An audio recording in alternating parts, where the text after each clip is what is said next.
Hi guys, welcome to Ravan Academy. இன்னைக்கு நம்ம ஆர்ஆர்பியில் கேட்ட ப்ரீவியஸ் இயர் கொஸ்டின்ஸை டீட்டெயில்டாக பார்க்க போகிறோம். ஓகே, ஃபர்ஸ்ட் கொஸ்டின் போயிடலாம். ஓகே, ஃபர்ஸ்ட் கொஸ்டின் பாருங்க. Which of the following is responsible for the protection and enforcement of fundamental rights in India? So fundamental ரைட்ஸை enforce பண்ணுறதுக்கான ரெஸ்பான்சிபிள் இந்தியாவில் யார்கிட்ட இருக்குது அப்படின்னு கேட்குறாங்க. ஸோ இதோட ஆன்சர் வந்து சுப்ரீம் கோர்ட் ஆஃப் இந்தியா. சரிங்களா? ஸோ ஒருத்தருக்கு ஃபண்டமெண்டல் ரைட்ஸ் கிடைக்கலனா ஆர்டிகல் 32 படி நம்ம டைரக்டா சுப்ரீம் கோர்ட் போகலாம். இன்கேஸ் ஹைகோர்ட் போகிறதா இருந்தா ஆர்டிகல் 226 படி ஹைகோர்ட்ல ஃபைல் பண்ணலாம். சரிங்களா? ஓகே, ஃபர்ஸ்ட் சுப்ரீம் கோர்ட் வந்து எப்போ ஸ்டார்ட் பண்ணாங்கன்னா 1937 அக்டோபர் 1. அப்போ ஃபெடரல் கோர்ட்னு ஸ்டார்ட் பண்ணுவாங்க. சரிங்களா? By government of India act 1935. So 1935ல போட்ட கவர்மெண்ட் ஆஃப் இந்தியா ஆக்ட் படி ஃபெடரல் கோர்ட் அப்படின்னு ஸ்டார்ட் பண்ணுவாங்க 1937ல. சரிங்களா? ஸோ அதுக்கப்புறமா ஆஃப்டர் இண்டிபெண்டன்ஸ் இது வந்து சுப்ரீம் கோர்ட் ஆகும்.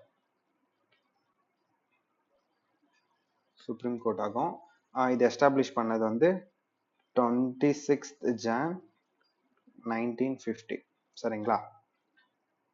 ஓகே, ஸோ ஆர்டிகல் 124 படி there shall be a supreme court of India அப்படின்னு சொல்லியிருப்பாங்க. அதாவது இந்தியாவுக்கு வந்து சுப்ரீம் கோர்ட் இருக்கலாம் அப்படின்னு 1920 ஆர்டிகல் 124ல மென்ஷன் பண்ணியிருப்பாங்க. சரிங்களா? ஸோ கரண்ட் சிஜேஐ அவரோட நேம் வந்து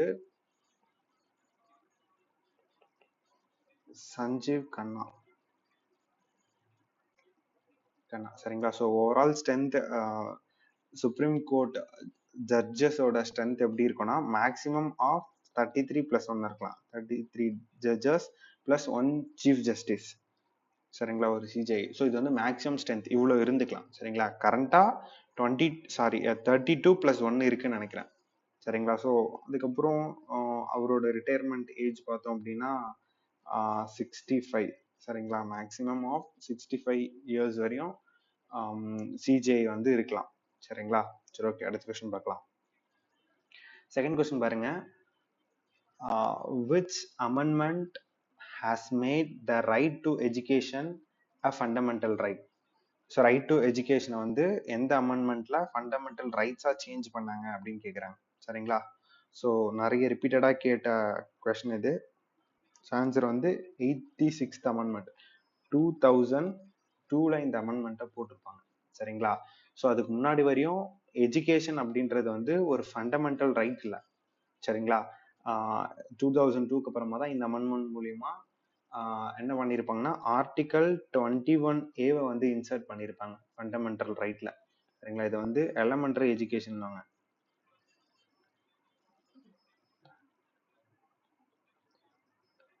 எலமெண்டரி எஜுகேஷன் அப்படின்னு சொல்லுவாங்க.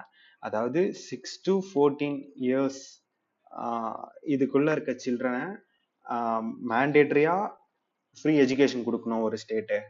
சரிங்களா? அதாவது 6 இயர்ஸ்னா யூஸ்வலா ஃபர்ஸ்ட் ஸ்டாண்டர்ட் படிப்பாங்களா, அதுல இருந்து ஆல்மோஸ்ட் 9, 10th வரையும் அவங்களுக்கு வந்து ஃப்ரீ அண்ட் கம்பல்சரி எஜுகேஷன் ஒரு ஸ்டேட் வந்து ப்ரொவைட் பண்ணணும் அப்படின்றத 86th அமெண்ட்மெண்ட் மூலியமா ஆர்டிகல் 21A சொல்லியிருப்பாங்க அதை. சரிங்களா? அதுக்கப்புறம் ஆர்டிகல் 45ல சரிங்களா இது வந்து டிபிஎஸ்பியில் வரும். So directive principles of state policy கீழே ஆர்டிகல் 45ல என்ன சொல்லியிருப்பாங்கன்னா ஏர்லி சைல்ட்ஹுட் கேர் பத்தி பேசியிருப்பாங்க.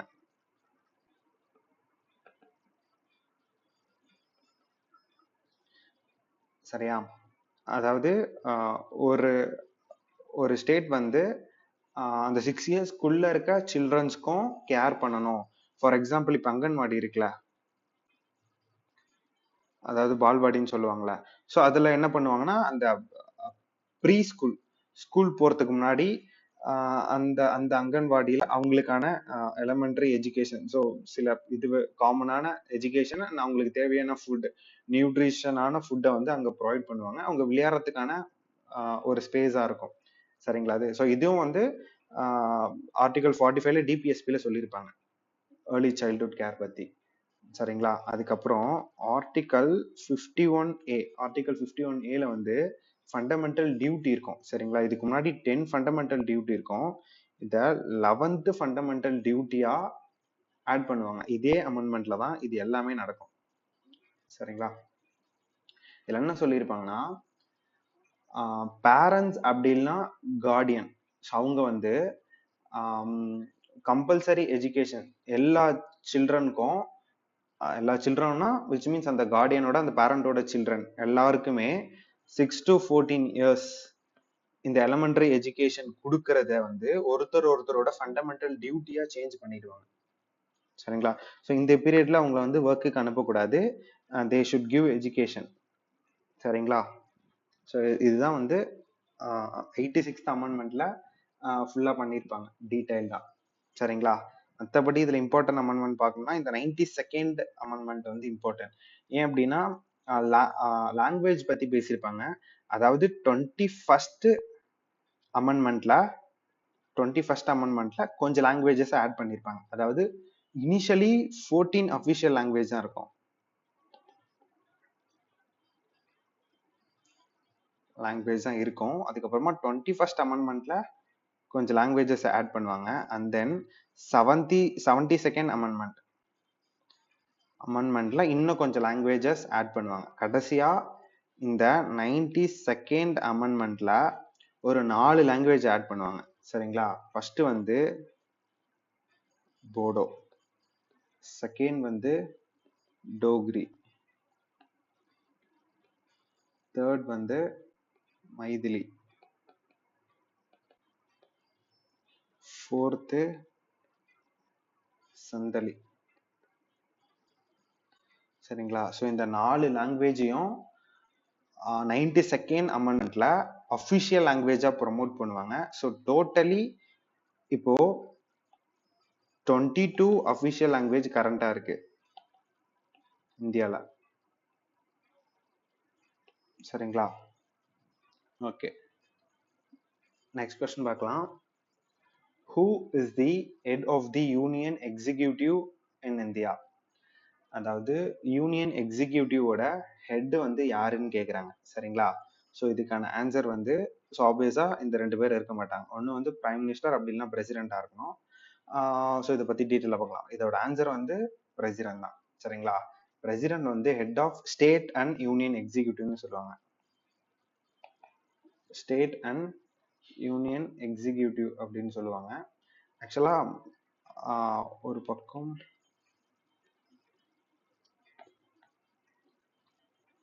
பிரசிடென்ட்டை வந்து நாமினல் எக்ஸிகியூட்டிவ்னு சொல்லுவாங்க.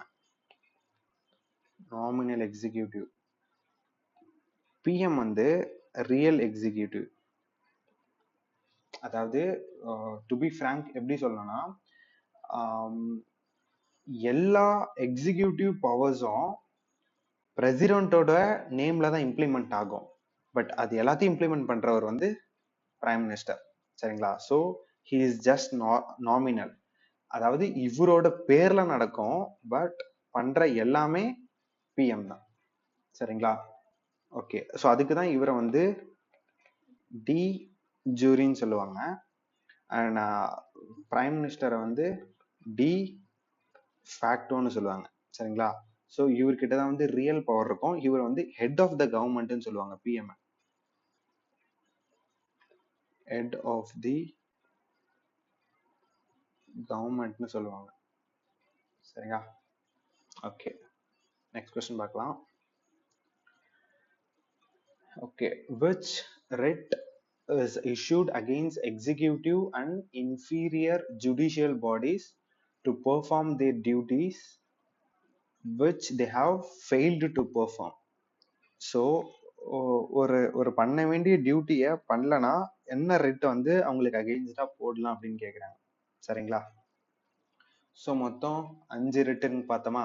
ஒன்று வந்து ப்ரொஹிபிஷன், மேண்டமஸ், கியோரண்டோ, செட்ரியாரி. இதுக்கப்புறம் என்ன இருக்கு? Habeas corpus. கார்பஸ். சரிங்களா? ஸோ இது மொத்தம் இந்த 5 ரெட்டு தான் இருக்கு. சரியா? ஓகே. ஸோ இதுக்கான ஆன்சர் வந்து மேண்டமஸ். இதை வந்து வி கமாண்டுன்னுவாங்க. அதாவது கட்டளையிடும் பேரணை அப்படின்னு தமிழ்ல சொல்லுவாங்க.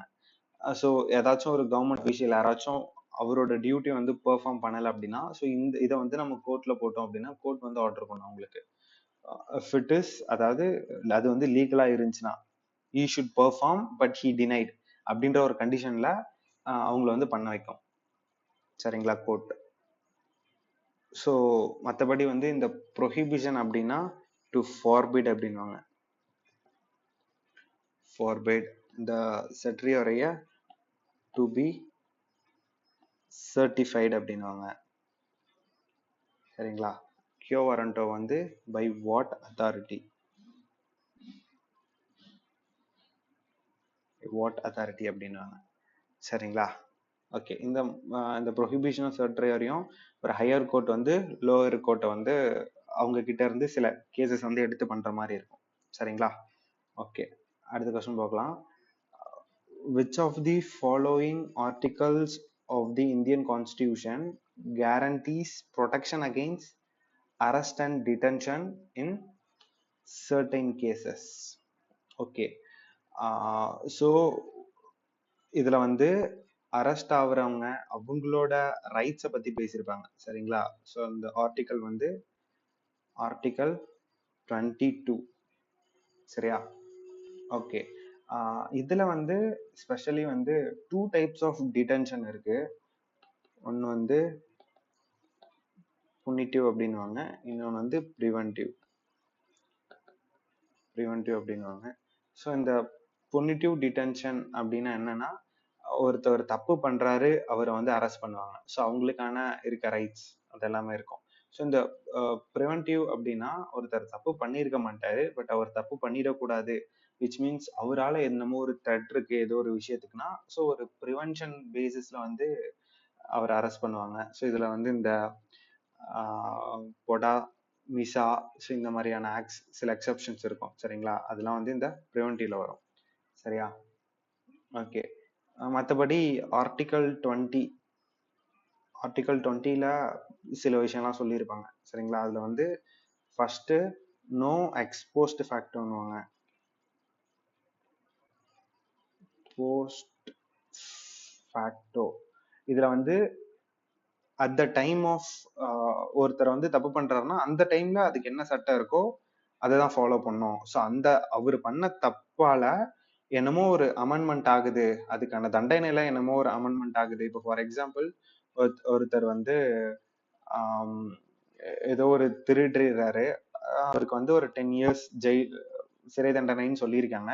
பட் அந்த திருடின கேஸ்லயே ஏதோ ஒரு விஷயத்துல அப்புறம் அமெண்ட்மெண்ட் பண்ணி ஒரு 15 years ஆகுறாங்கன்னா அவருக்கு அந்த கேஸ் நடந்தது வந்து அப்போ வந்து அவருக்கு 10 years தான் கொடுப்பாங்க. ஸோ அந்த திருட்டு நடந்ததுக்கு அதுக்கப்புறமா தான் அது அமெண்ட்மெண்ட் பண்ணியிருக்காங்க 15 years. சரிங்களா? ஸோ அந்த அமெண்ட்மெண்ட் வந்து இதுக்கப்புறம் யார் யாரெல்லாம் பண்றாங்களோ அவங்களுக்கு மட்டும்தான் பொருந்தும். சரிங்களா? ஸோ பண்ண அவருக்கு பொருந்தாது. ஸோ அதுதான் அட் த டைம் ஆஃப் இன்சிடென்ட்ல என்ன தண்டனை இருக்கோ, என்ன ரூல் படி இருக்கோ அதுதான் ஃபாலோ பண்ணணும். சரிங்களா? அதுதான் இதுல சொல்லியிருப்பாங்க நோ எக்ஸ்போஸ் ஃபேக்டோல. செகண்ட் வந்து நோ டபுள் ஜோபாடி அப்படின்வாங்க. ஸோ இதுல வந்து ஒரு தப்புக்கு வந்து ஒரு தண்டனை தான். சரிங்களா? ஸோ ஒரு தப்புக்கு 2-3 தண்டனைலாம் கொடுக்க கூடாது அப்படின்னு மென்ஷன் பண்ணியிருப்பாங்க. ஸோ தேர்ட் வந்து நோ செல்ஃப் இன்கிரிமினேஷன். ஸோ இதுல வந்து யாரையும் வற்புறுத்தி சாட்சி சொல்ல வைக்க கூடாது, அவங்களோட ஓன் இன்ட்ரெஸ்ட்ல வந்து சொல்லணும்னா யாரையும் வந்து ஃபோர்ஸ் பண்ணக்கூடாது அப்படின்னு மென்ஷன் பண்ணியிருப்பாங்க. சரிங்களா? ஓகே. அடுத்து ஆர்டிக்கல் 23ல வந்து ஃபோர்ஸ்டு லேபரை பத்தி பேசியிருப்பாங்க. Forced labour and human trafficking அதை பத்தி பேசியிருப்பாங்க. அண்ட் ஆர்டிக்கல் 21 வந்து life and personal liberty.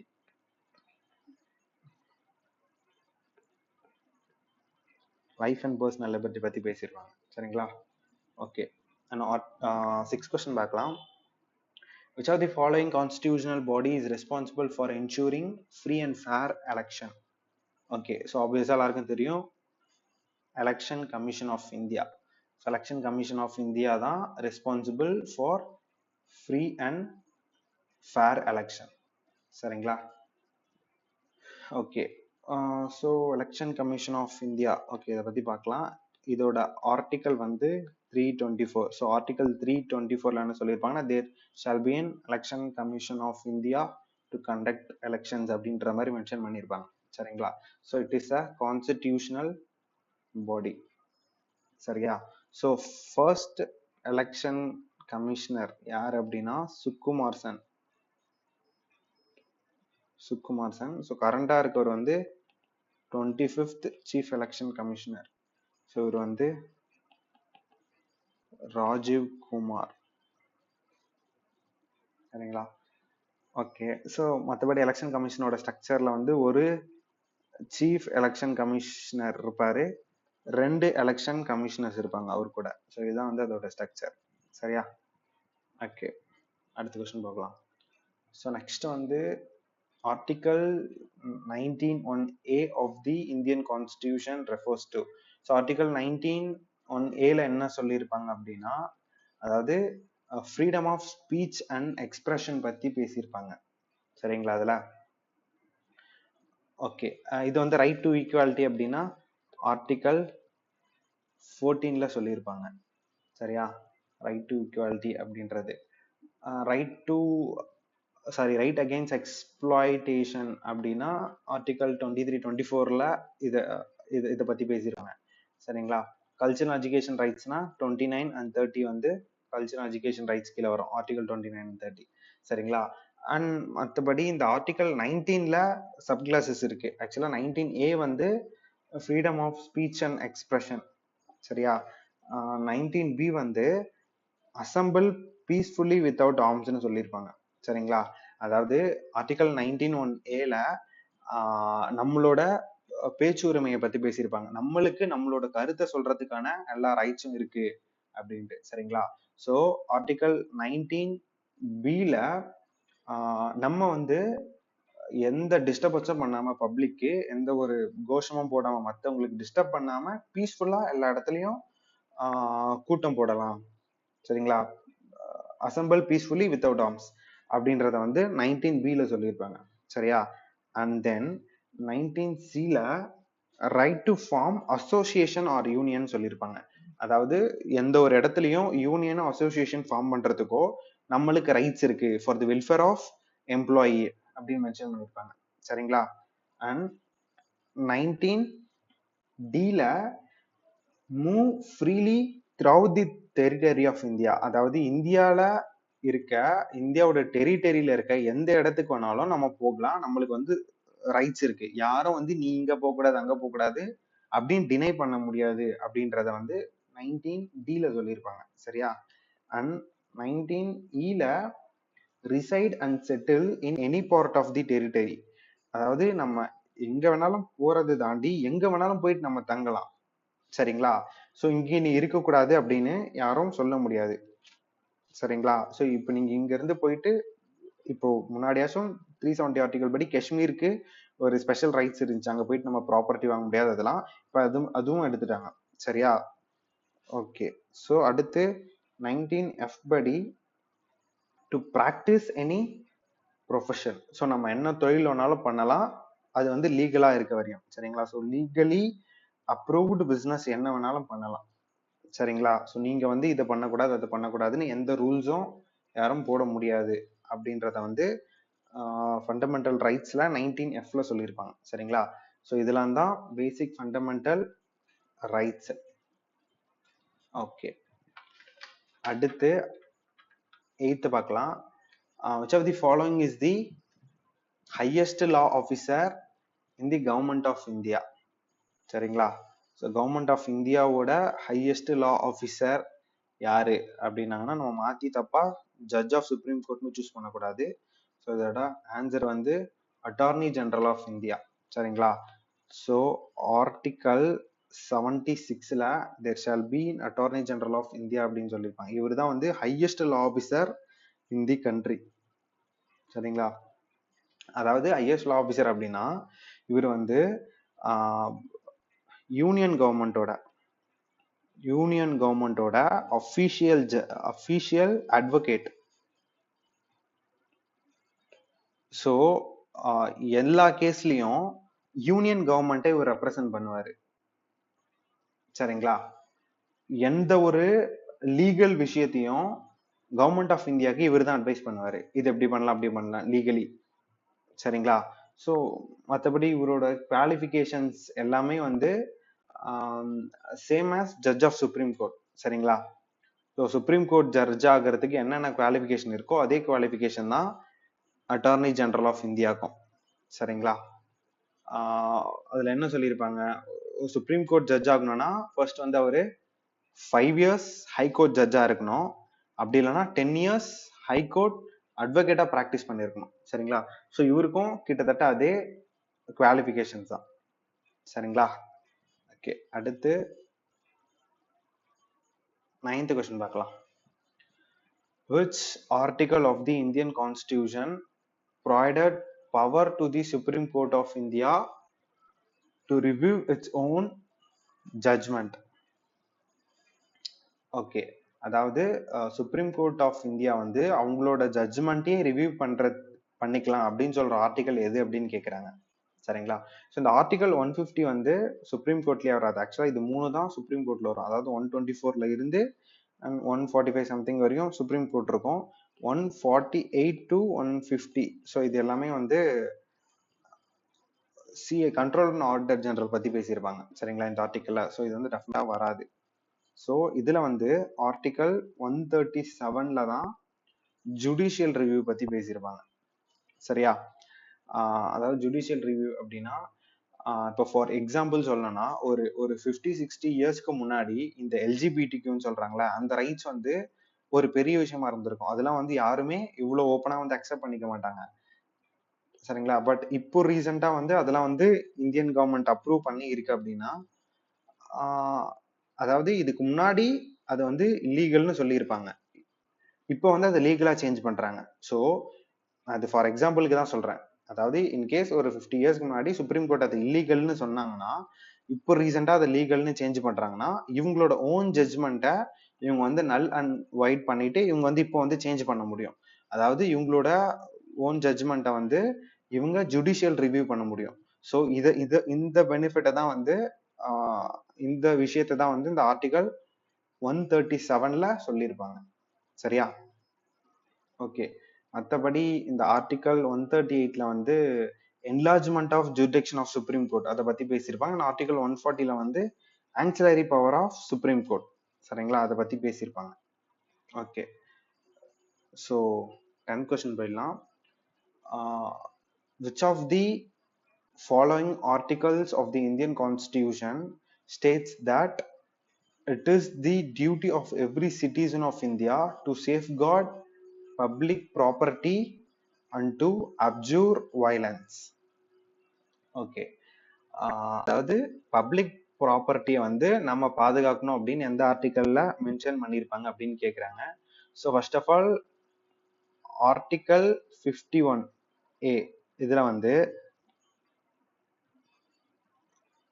Fundamental duty பத்தி பேசியிருப்பாங்க. அதாவது ஒரு இந்தியரும் ஒரு சிட்டிசன் ஆஃப் இந்தியாவும் அவங்க என்னென்னலாம் பண்ணணும், அவங்களுக்கு என்னென்ன டியூட்டிலாம் இருக்கு, அதை வந்து ப்ராப்பரா பண்ணணும் அப்படின்னு இந்த ஆர்டிகல் 51A வந்து சொல்லியிருப்பாங்க. சரிங்களா? ஸோ நிறைய பேருக்கு நம்மளுக்கு ஒரு டியூட்டி இருக்குன்னே தெரியாது. சரிங்களா? ஸோ அது என்னென்ன டியூட்டின்னு ஃபர்ஸ்ட் எலாபரேட்டா பார்ப்போம். ஸோ ஃபர்ஸ்ட் 51A சப் கிளாஸ்ல to abide by the constitution and respect the national flag and national anthem. சரிங்களா? So national flag and national anthem வந்து ரெஸ்பெக்ட் பண்ணணும்னு சொல்லியிருப்பாங்க. ஸோ ரீசண்டா ஒரு கேஸ் போயிருக்கோம். அதாவது சினிமா தியேட்டர்லாம் வந்து இந்த நேஷனல் ஆந்தம் போடுறத பத்தி ஒரு 4-5 இயர்ஸ்க்கு முன்னாடி வந்து அந்த கேஸ் வந்து கொஞ்சம் சீரியஸா போச்சு. ஸோ அதாவது அந்த கேஸ் என்னன்னா, எல்லா சினிமா தியேட்டர்லயும் மூவிக்கு முன்னாடி நேஷனல் ஆந்தம் போடணுமா அப்படின்றது அந்த கேஸ். அதுல வந்து ஜட்ஜ்மெண்ட் என்ன, அந்த ஃபைனல் வேர்டிக்ட் என்ன சொல்லியிருப்பாங்கன்னா, எல்லா சினிமா தியேட்டர்லயும் நேஷனல் ஆந்தம் போடணும் அப்படின்றது மேண்டேட்டரி இல்லை. பட் எங்கெங்கெல்லாம் நேஷனல் ஆந்தம் போடுறாங்களோ அங்கெங்கெல்லாம் அதுக்கு ரெஸ்பெக்ட் கொடுக்கணும் அப்படின்றது மேண்டேட்டரி அப்படின்னு தான் வேர்டிக்ட் கொடுத்துருப்பாங்க. சரிங்களா? ஸோ அது போல நேஷனல் ஃபிளாக் அண்ட் நேஷனல் ஆந்தம்க்குன்னு ஒரு ரெஸ்பெக்ட் இருக்கு. அதை வந்து அது எங்க போட்டாலும் அதுக்கான ரெஸ்பெக்டை நம்ம வந்து கொடுக்கணும். That is our fundamental duty. சரிங்களா? ஓகே, அடுத்து வந்து 51A(B)ல வந்து என்ன சொல்லியிருப்பாங்க அப்படின்னா, follow ideals of freedom struggle.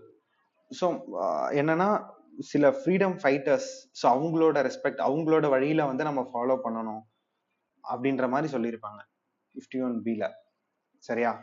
Okay, அடுத்து வந்து 51A(C)ல protect sovereignty and integrity of India. அதாவது இந்தியாவோட இறையாண்மையை வந்து நம்ம பாதுகாக்கணும் அப்படின்னு சொல்லியிருப்பாங்க. ஸோ இந்தியாவுக்குன்னு ஒரு இறையாண்மை இருக்கு, அது வந்து யாரா இருந்தாலும் இன்டர்ஃபர் ஆக முடியாது. ஸோ அதை வந்து நம்ம ப்ரொடெக்ட் பண்ணணும் அப்படின்னு மென்ஷன் பண்ணியிருப்பாங்க. ஸோ அண்ட் டீல என்ன சொல்லியிருப்பாங்க அப்படின்னா, defend the country and render national services when called upon. So நாட்டிற்காக சர்வீஸ் பண்றதுக்கு கவர்மெண்ட் கூப்பிட்டாங்கன்னா வி ஷுட் கோ. சரிங்களா? சம்டைம்ஸ் வந்து ஒரு மிலிட்ரியிலலாம் ஜாயின் பண்ணி ஆகணும் அப்படின்ற மாதிரி ஏதாச்சும் ஒரு கண்டிஷன் இருந்துச்சுன்னா நம்ம டினை பண்ணாம போகணும், அது வந்து நம்மளோட டியூட்டி அப்படின்னு சொல்லியிருப்பாங்க. சரியா? அடுத்து ஈல என்ன சொல்லியிருப்பாங்கன்னா, developing the spirit of common brotherhood. சகோதரத்துவத்தை வந்து வளர்த்துக்கணும், irrespective of caste, religion, so எல்லாத்தையும் தாண்டி நம்ம வந்து அந்த பிரதர்ஹுட்டை வந்து டெவலப் பண்ணணும் அப்படின்ற மாதிரி மென்ஷன் பண்ணியிருப்பாங்க. அண்ட் எஃப்ல preserve composite culture of the country. So நம்ம கண்ட்ரியோட கல்ச்சரை, நம்ம கண்ட்ரியோட பாரம்பரியத்தை வந்து நம்ம பாதுகாக்கணும் அப்படின்னு மென்ஷன் பண்ணியிருப்பாங்க. ஓகே, ஜில ப்ரிசர்வ் நேச்சுரல் என்விரான்மெண்ட். அதாவது நம்ம சுத்தி இருக்க இயற்கையை வந்து மாசுபடுத்தாம பாதுகாக்கணும், இது வந்து நம்மளோட டியூட்டி தான். சரிங்களா? ஓகே, அடுத்து ஹெச்ல develop scientific temper and humanity. அதாவது எந்த ஒரு விஷயத்தையும் வந்து சயின்டிபிக்கலி அப்ரோச் பண்ணணும், ஸோ அப்படி அதை பார்த்து அந்த ஒரு விஷயத்த வந்து நம்ம டெவலப் பண்ணிக்கணும் அப்படின்ற மாதிரி சொல்லியிருப்பாங்க. சரியா? ஓகே, அடுத்து safeguard public property and avoid violence. So இதுதான் அந்த கொஸ்டினுக்கான ஆன்சர். ஸோ லாஸ்ட் கொஸ்டின் வந்து ஆர்டிகல் 51AI தான் வந்து சேஃப்கார்ட் ஆஃப் பப்ளிக் ப்ராப்பர்ட்டி. சரிங்களா? ஸோ அதாவது பப்ளிக் ப்ராப்பர்ட்டியை வந்து பாதுகாக்கிறது நம்மளோட டியூட்டி. ஸோ ஏதாச்சும் ப்ரொடெஸ்ட் பண்ணுமோ சில பேர்லாம் போயிட்டு அடிச்சு உடைக்கிறாங்களா, ஸோ அதெல்லாம் பண்ணக்கூடாது, இது வந்து ஒரு ஒரு ஒரு இந்தியரோட கடமை அப்படின்னு சொல்லியிருப்பாங்க. சரிங்களா? அதாவது அதை வந்து ப்ரொடெக்ட் பண்றது. அண்ட் ஜேல என்ன சொல்லியிருப்பாங்கன்னா, strive for excellence in all sphere of life. So நம்மளோட ஓவர் ஆஃப் ஸ்டாண்டர்ட் ஆஃப் லைஃபை வந்து நம்ம இம்ப்ரூவ் பண்ணிக்கணும். So that will be eventually develop the overall country அப்படின்ற மாதிரி அதில் மென்ஷன் பண்ணியிருப்பாங்க. அடுத்து ஃபைனலி கே வந்து duty of all parents or guardian to send their child age of. Okay, அந்த எலிமெண்டரி எஜுகேஷன் பார்த்தல 6 to 14 years, அதாவது 86th அமெண்ட்மெண்ட் 2002ல ஆட் பண்ணியிருப்பாங்கன்னு சொன்னால இதுதான்.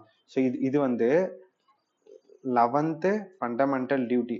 ஸோ இதுக்கு முன்னாடி 10 ஃபண்டமெண்டல் டியூட்டி இருந்துச்சு. ஸோ இப்போ ஓவராலா 11 ஃபண்டமெண்டல் டியூட்டிஸ் கரண்ட்லி.